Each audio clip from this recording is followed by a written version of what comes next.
قد يصدق المثل الشعبي القائل: إن كان القاضي خصيمك فشكون اللي ينصفك. على قصة المجاهد يوسف ملوك الذي أراد محاربة عصابات التهريب بالجهة الشرقية من الوطن، فوجد نفسه في السجن. يوسف ملوك المجاهد الجزائري الذي حارب الاستعمار الفرنسي وأبلى البلاء الحسن في فلسطين، واحد من رجالات الجزائر الذين تفتخر بهم القوات الخاصة للجيش الوطني الشعبي. يوسف ملوك المقيم حاليا ببلدية زريزر التابعة لولاية الطارف، يقول في بوح سري للغاية وخاص جدا وحصريا لقناة نوميديا إن ما تعرض له من ظلم ذوي القربى فظيع وخطير، ويستحق تدخلا عاجلا من الرئيس بوتفليقة ووزير العدل وقائد أركان الجيش الوطني الشعبي، لأن الواقعة التي وقعت عبر الحدود وإدخال الأسلحة والذخيرة مقابل كميات من المخدرات في شكل مقايضة تمت مع الأسف بتغطية من حراس المحاكم وقضاة الدولة ممثلين في شخصي وكيل الجمهورية وقاضي التحقيق لدى محكمة الطارف.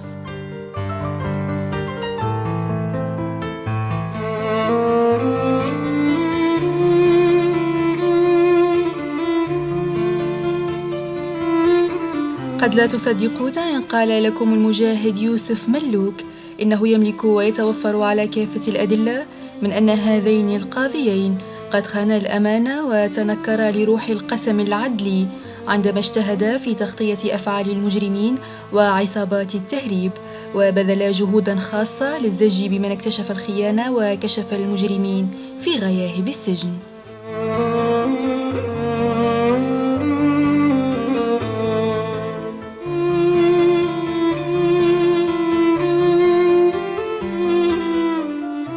ملف القضية مطروح اليوم أمام مكتب وزير العدل الأستاذ الطيب لوح، وعليكم متابعة فصول هذه الدراما المؤلمة وما على ضعاف النفوس إلا أن يغادروا الجلسة حتى لا يصابوا بقوة الصدمة. أنا ثقت في رئيس الجمهورية لما ندد في وقت ما العشريات بعد العشريات السوداء في إطار الاستثمار. كل من هو جزائري له الحق بالاستثمار أن يستثمر الأرض نتاعو وما يخليهاش بور. أنا خممت على ذراري بطالة وطفيل هذا صغير يقرأ، قلت أنا نروح للمزرعة نتاعي نستثمر فيها، ندير فيها الاستيبل ودرت فيها بيوت ثم بالترنيت، وقلت أنا نعيش ثم وديت 110 نعجات وديت معايا 27 بقرة، ورحت ثم باش ندير أنا نستثمر في أرضي وعندي رزقي وعندي الأرض نتاعي. وقلت ذراري على الأقل ما حصلوش على عمل، الدولة ظروفها شوية ما تسمحلهاش، قلت على الأقل نتخلص منهم من البطالة، يخدموا رزقهم كي راهم يخدموا بشركة ممكن أحسن ما يخدموا بشركة. في هذه المزرعة الواقعة بمشتت نوازي بلدية الزيتونة ولاية الطارف قرب الحدود التونسية، والتي قام باستغلالها يوسف ملوك قبل عام 2007، اكتشف عن طريق الصدفة كوخا مهجورا، واكتشف مجموعة متكونة من 16 فردا تنشط في تهريب المخدرات إلى الدولة المجاورة قصد استيراد السلاح الناري والذخيرة الحية ومواد أخرى محظورة. اصطدمت بعد أيمات قليل، اصطدمت بعصابة قريبة للمزرعة نتاعي حوالي 30 متر، دايرين براكة في وسط هندي ويتلاقوا بها المجموعات من تونس ومن الجزائر، تبادل وجهة نظر بيناتهم.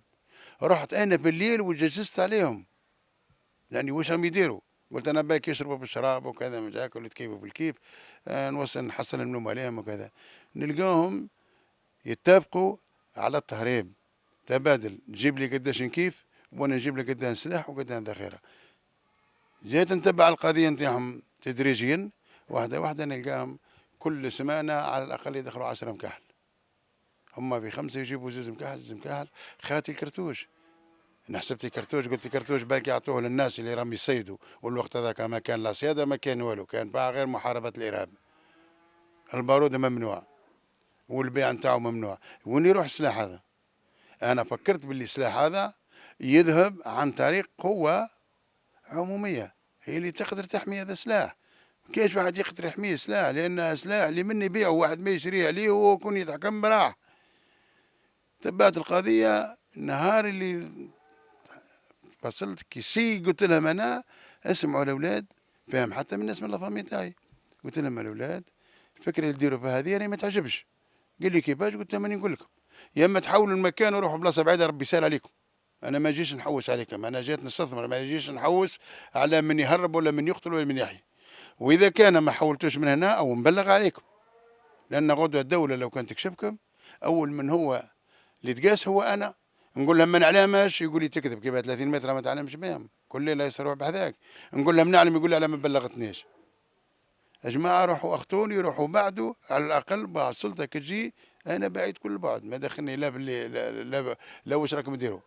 قال لي جيت تحوس تفهم علينا، احنا عندنا رجالنا، ولو تزيد تهدر كلمه كيما هذه عندك ثلاثه حوايج، يا اما ترجع لبلاصتك من جيت، يا تستسلم لنا يا تموت. لم يتأخر هذا المجاهد ومعطوب حرب الشرق الأوسط وراسل كافة الجهات المعنية بداية من الوزير الأول ووزير العدل وأطراف ومؤسسات قضائية وأمنية، وأبلغ الجميع بخطورة الوضع، متسائلا عن وجهة هذه الأسلحة والذخيرة المهربة، خاصة وأن البلاد تعرف وضعا أمنيا خاصا. وقدم يوسف رفقة رسائله الكثيرة أدلة وشهادات حية ووثائق رسمية، وظل طويلا ينتظر الجواب والرد.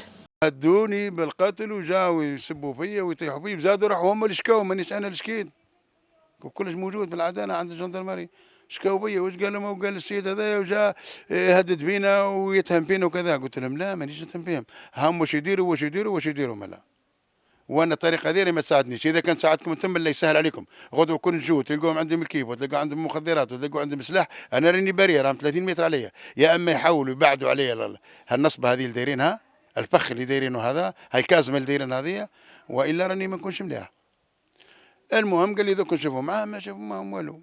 جدنا قدمناها لقضيه تحقيق وكيل الجمهوريه، الشيء اللي نهضوا لقضيه تحقيق وكيل الجمهوريه يبلغوهم هو. يجوا لي يقول لي واش هدرت واش هدرت واش هدرت، بصح والله والله والله ما تخرج منها سالم. كيف هنا وكيل الجمهوريه قال تحقيق هدرت بيني وبينه سر، كيفاش يجي يهدر العصابه؟ وش يكون هذا؟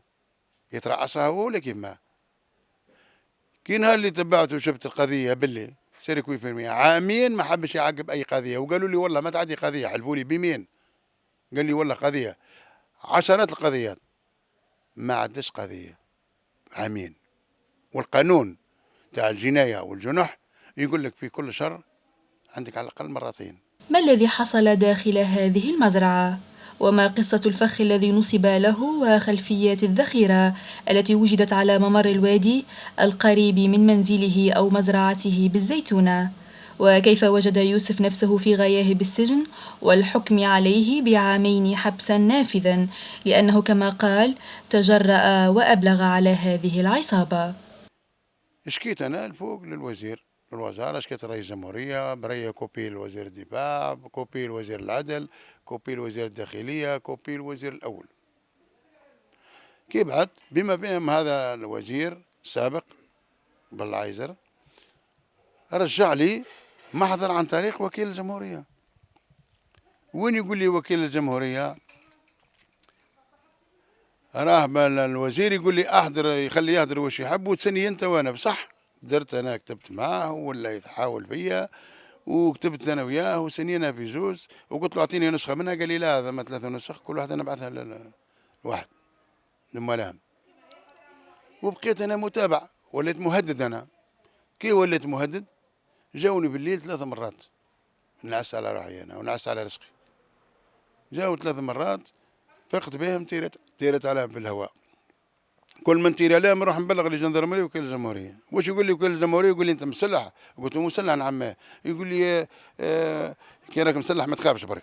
قلت له سيد وكيل الجمهوريه اعطيني زوز من الناس، للناس هذم نديهم منين يدخلوا المنبع نتاع تونس، لو 3 ليالي ما كان حتى واحد دخل ولا خرج انا اقضي عليه ثم وندير لك محضر باللي انا موافق على الشيء هذا. راهم ناس يجيبوا في شوي خطير سلاح، والسلاح هذا راهو قاعد يقتل في الناس الابرياء، واحنا رانا في وضع في حالة الطوارئ، ممنوع بيع سلاح، ممنوع بيع الكرتوش، واحنا كلنا جزائريين لازمنا نوقفوا، لان رئيس الجمهورية يقول لازم كل مواطن ان يوقف ويبلغ. انا كيف انا نبلغ بشيء وانتم تروحوا تبلغوا بيا؟ انا كنت في الشرع في المحكمة نبلغ، وهم من ورايا جاو داوهم العجوز ثم ما قداش ما شفتهمش، داوهم كي داوهم انا ما نباليش.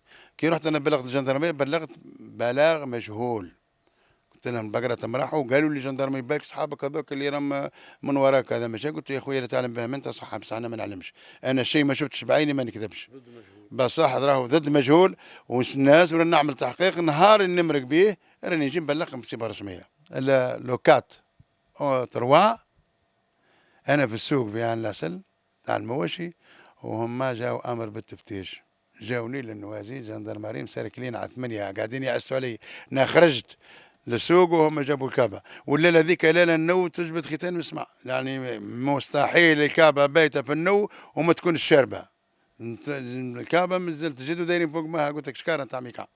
عصابة تنشط في إدخال الأسلحة إلى البلاد مقابل الحصول على المخدرات، مسألة صعبة الفهم والتصديق. فكيف تعرف يوسف على زعيم هذه العصابة المقيم في تونس والمسمى زهير ولد العربي، المقيم بمشتى المروج بلدية غارديما؟ وكيف غامر يوسف بحياته وتنقل إلى عين المكان؟ رحت انا لتونس، رحت لتونس عن طريق الباسبور، بت الغرديمه، ومن الغرديمه طلعت عين سلطان، عين سلطان رحت للمروج، البلاصه هذه رئيس العصابه نتاعهم التونسي هذا في المروج، في المروج يسكن، اسمه زهير.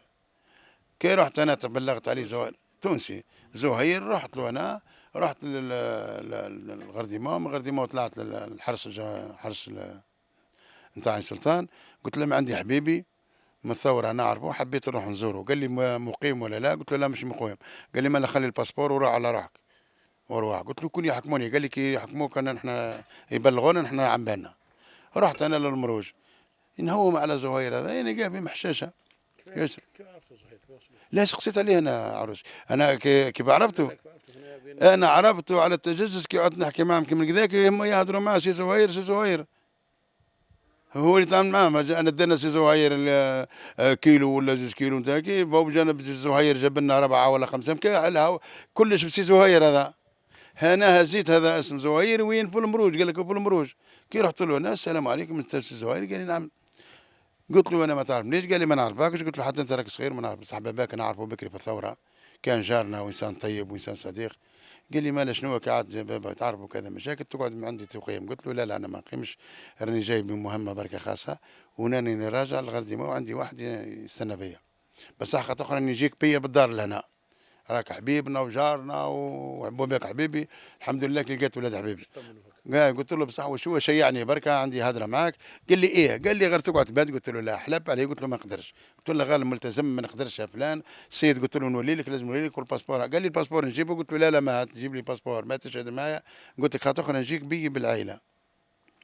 مشينا شويه كذا. قلت له سي زهير كيفاش القضيه تاع كذا مشاكل الدنيا هذه الدنيا كلها نشوفها دنيا في الطريق بالله انا والناس عايشه وندير.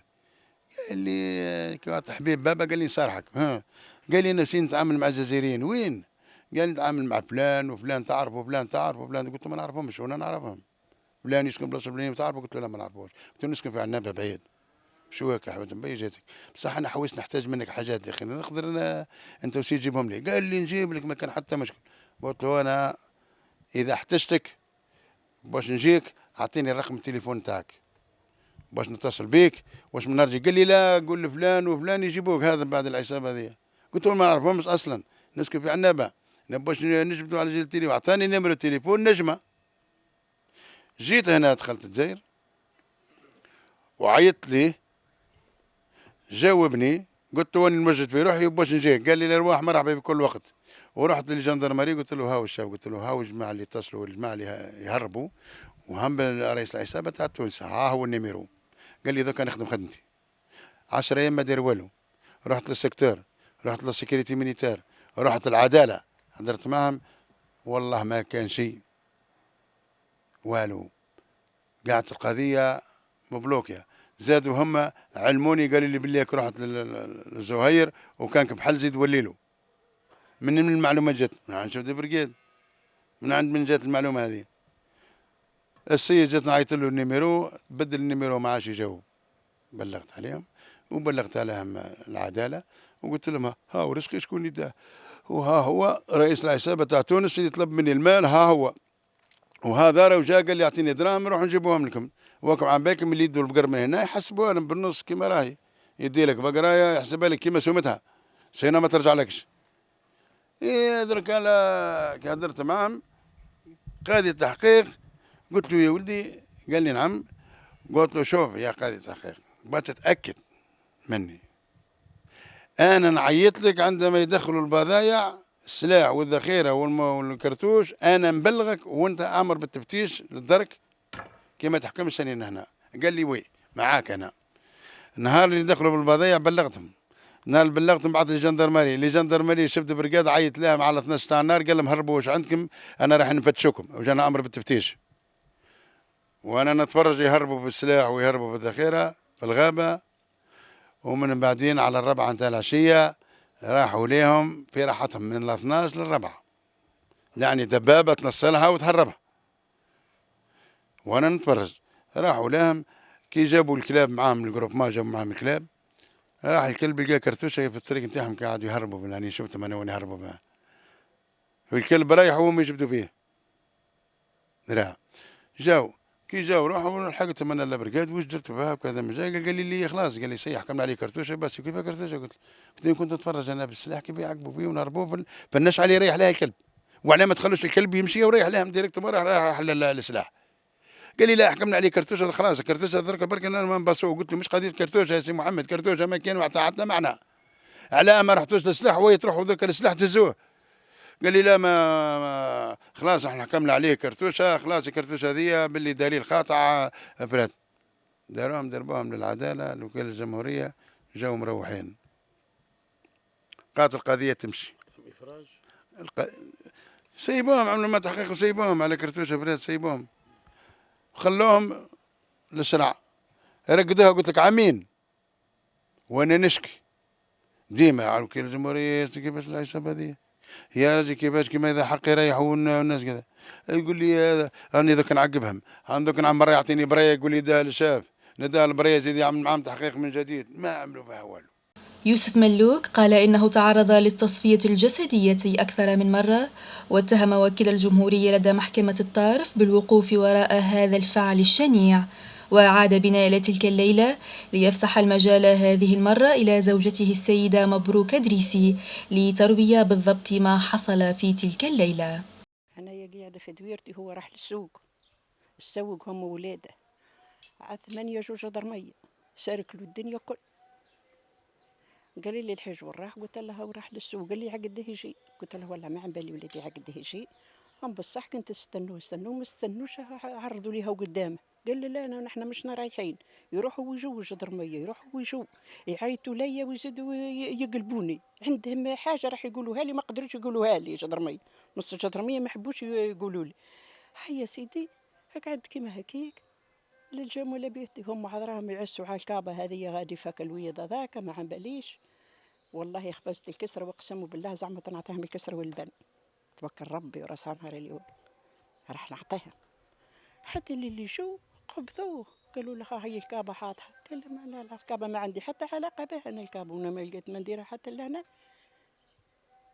حسوه. المهم لما نص جدرمية يتبكوا بالدموع ويقولوا لي يكا يعني شو يعني يوعدنا رب، يعني شايفين الظلم يعني وما نجموش يتكلموا، ضغط عليها ماما. يهزوا حدوه ولادي ديريك، ما كنتش فايقة كيما هكا، كنت جات فايقة كيما هكا نعرف واش نهضر معاه. الله غالب. انا طلعت مع مولباتي هكا تشوفي مهملة داري ومهملة ولادي ومهملة كل شيء، وطلعت معايا أمرضت وعانيت وكل شيء، والله من ثم حكمني المرض ولادي، والله من ثم حكمني بقيت نعاني من ثم. خفت عليه أنا، خفت عليه ولادي. هذاك حكومة عيطت لي حبت تقتل ولا واش دير له وين عبالي بيه وانا ولي، وما كانش اللي يشهد معيه وكل حشك وكل من تحتهم رؤوسهم هم هاك تشوف القرابة هذاك كل ضده، واش قلت يشهد معيه غير ربي سبحانه. وحكموا عليه وعقب 3 أشهر ونص وهو في الحبس ورو باطل في الباطل وربي خلص الحق. عانيتوا انتم؟ وعانينا عنان بصح درك والله نطلع للبلاصه هذيك درك ديما نبكي عليها ونقول يا ربي ظهر الحق برك، خير يظهر الحق من الباطل برك، يظهر الحق ظلم ولادي مش وكان عسكري كان عسكري هاو يجبدوا غير التاريخ نتاعه برك، ما في حتى وسخه قد هكا، ما في حتى وسخه. راح لفلسطين كافح الارهاب، يجيب النيه فانوسيه بنت شهيد وعندي النيه، كون شفت في حاجه والله ماني باب ولادي والله ما نرضى عليه. وقيل الجمهوريه الاول وقاضي التحقيق هذوما من وراهم. علاه؟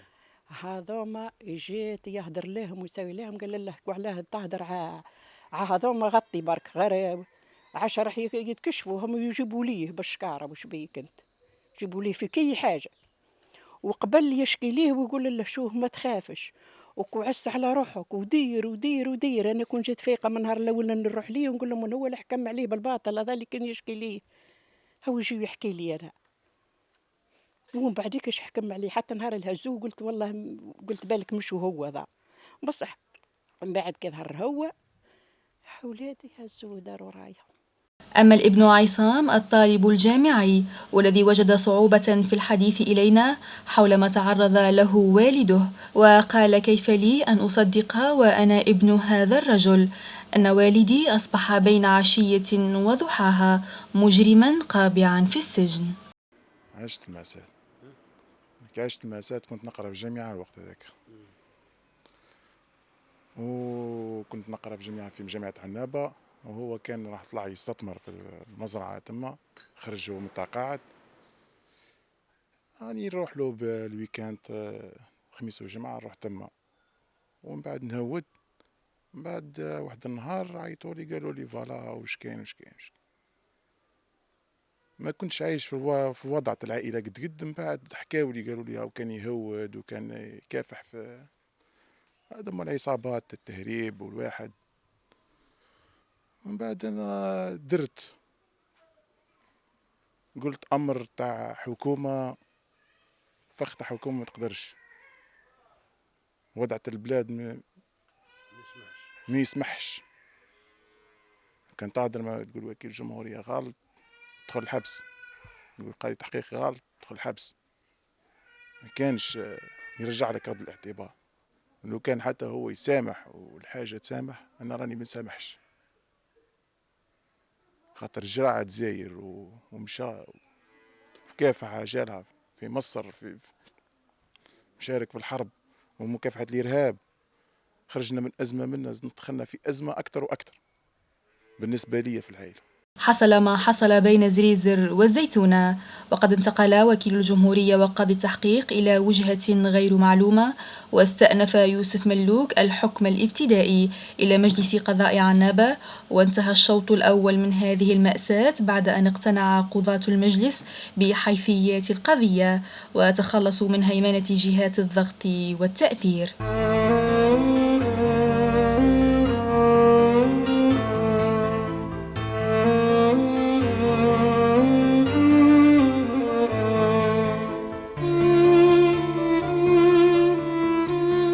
قضية من هذا النوع والتي تنفرد قناة نوميديا بالبحث عن خيوطها الأولى في أزقة وشوارع زريزر ومروج الزيتونة ومشاتيها المبعثرة على طول الحدود مع الشقيقة تونس.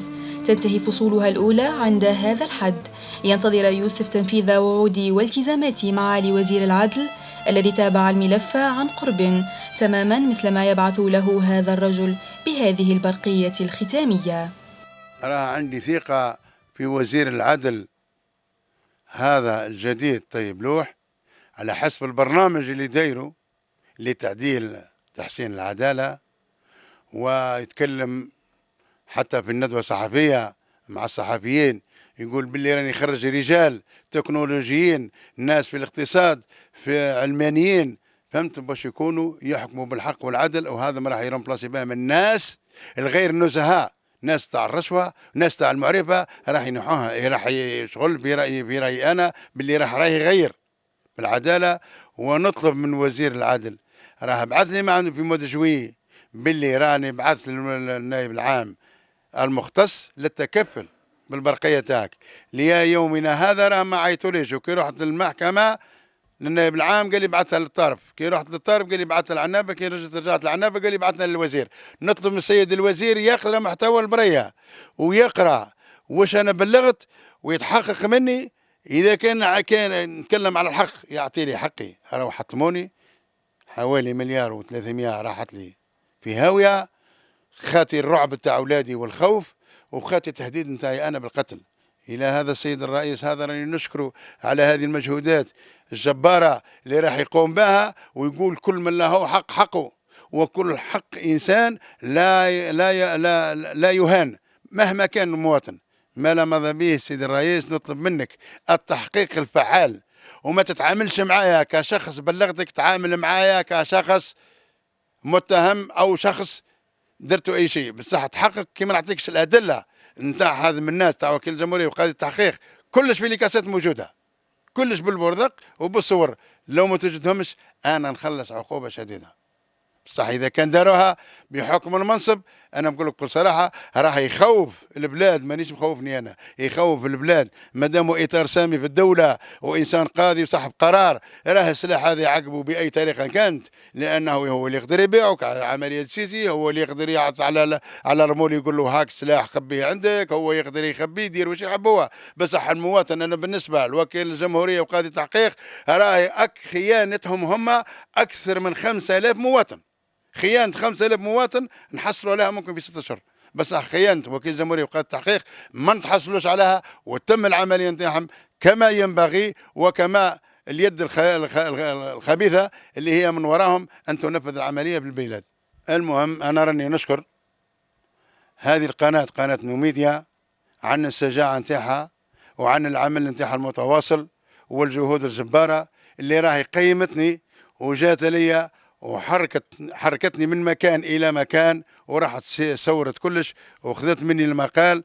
نطلب من هذه القناة هذه أنها بفضل الله أن تحرك الدعوة في أقرب ما يكون. وفي الختام لا نعتقد أننا في نوميديا قد أغلقنا هذا الملف عند هذه النهاية الدرامية، بقدر ما نعتقد أن هذا الملف قد فتح من جديد للفصل فيه ابتدائيا حضوريا، مع رد الاعتبار لكل من يستحق عاجلا أم آجلا.